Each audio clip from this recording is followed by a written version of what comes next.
Hello, this is Randy Englund. I want to share with you a few thoughts about the importance of mindset.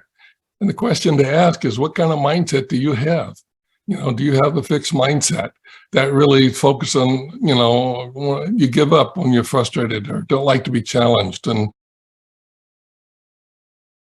if somebody else succeeds, I feel threatened. So that could be a fixed mindset. But it's really important to embrace a growth mindset. A growth mindset says I can learn anything. I want to challenge myself. If I fail, I learn. Okay. When somebody else succeeds, I'm inspired. I'm not threatened by it, but I'm inspired by success. And my effort and attitude determine everything. So these are things that kind of is a way to kind of assess and look at some alternatives. And really what you really want to know is that a mindset is a set of assumptions. It's methods or maybe notions held by individuals. And it often rises out of your life experiences, your worldview or philosophy of life, or the various things that have happened to you or not happened to you that creates a thought process for you.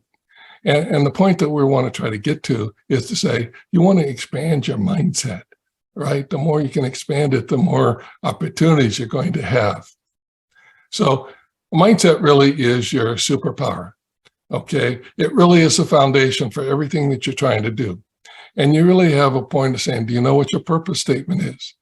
Your purpose could be, lead the continuous improvement of project management across the company. That was what we said for our group, corporate project management initiative, or my own purpose. I want to help change thinking to create environments for successful projects. So the change thinking is to say it really is a different way of thinking that I want to move forward, not stay the same or fall backwards. You want to apply integrated thinking and be able to say, I'm going to tap multiple disciplines. I'm going to try to integrate everything that I see, hear, feel, and touch, and not keep them separate, but integrate things together to say, how do these all come together? You're looking around, you're looking at some opportunities that say, this is how we could expand our business by doing these other things or adding some features or some services that could be very important for others. And the whole point is that the mindset, I want to create value. I want to not just produce it or destroy it or do the same old, or just do my work and get paid. But I want to create value, make a difference in the world, or at least in the organization and the things that I'm doing. So it is your superpower, much like Wonder Woman has her superpowers that make her very effective. Or what is your superpower? These are some ways that there might be some characteristics of who you are, whether you are an idealist, a guardian, or a rational artisan. Doesn't matter. Or, you don't have to compare yourself to others. You really can kind of say, this is who I am, and how do I make everything that I am very effective and be a force for good. Once you have that mindset, then you can say, what skills do I need to embrace that and put in place? Maybe I'm weak in some or can put in place here. And once you kind of figure out what are the skills important for you or that you already exist or can enhance, then you can say, okay, what tools do I need to put in place to put that in place? If you start from the top and just get the tools and skills, that's not going to be as effective as really starting from a good, solid foundation of your mindset. Your miracles that can happen when you put these things in place is to say, you're going to cut through illusions. You're going to focus on the essence. What's the truth?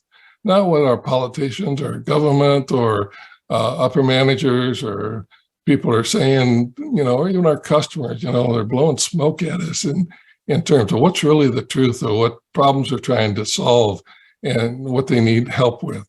Okay, the more you can focus on the essence, both your personal essence of who you are and what you can do, and then what is the situation or the environment or the projects I'm on, what's the essence of it that needs to be supported.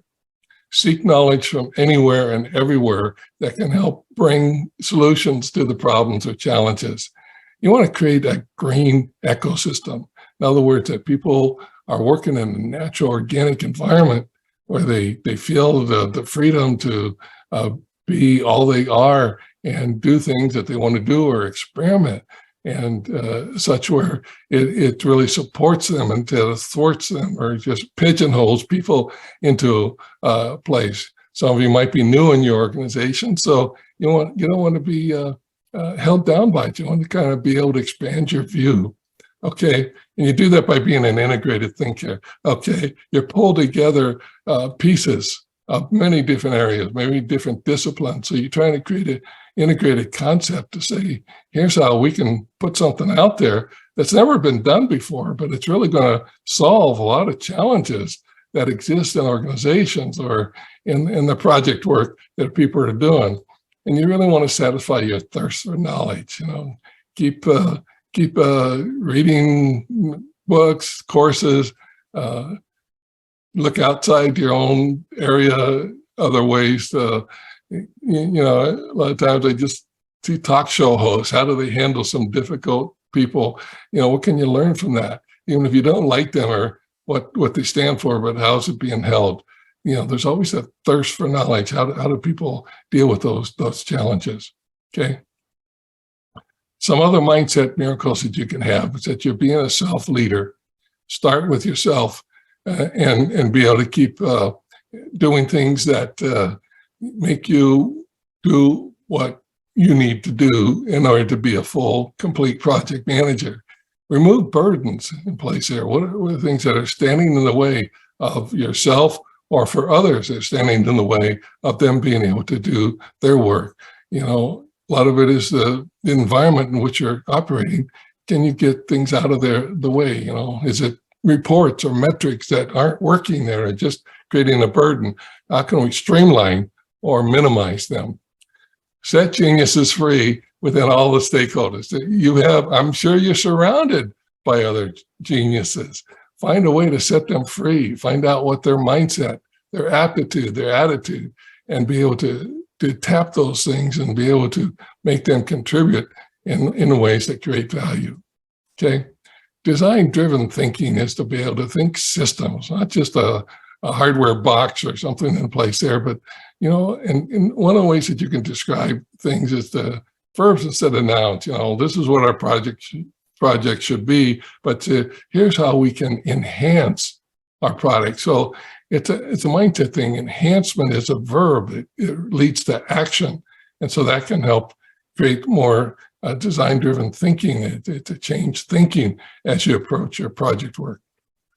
And a lot of times people can get into debate over things that go on. And, they're almost like BS sessions at just debating stuff, but we have no real changeover impact on it.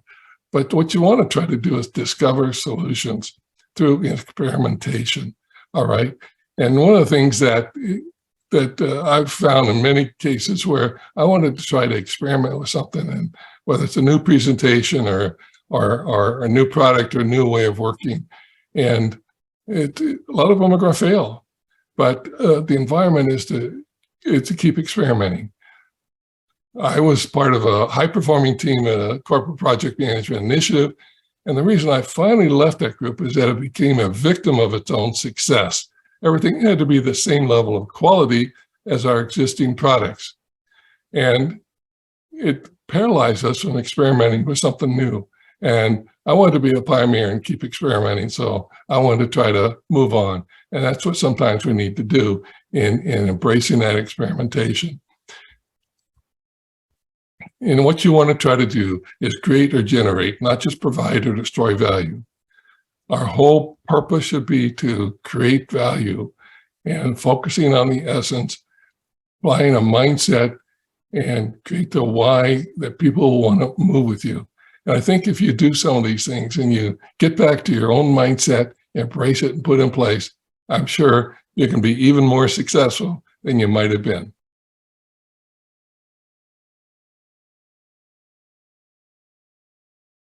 Disciplines.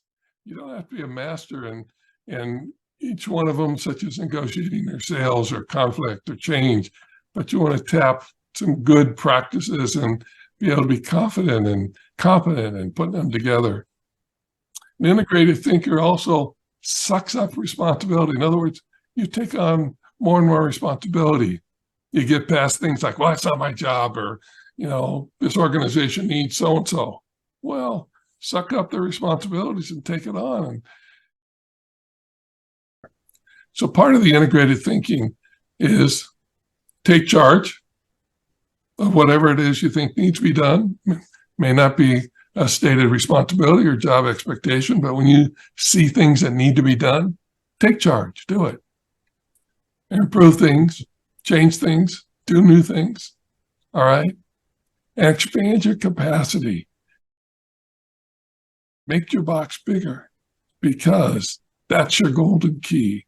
That's what's going to open up the pathway to this whole new golden world that is going to make your life that much richer, your organizational success, your project success that much better. So you can do it.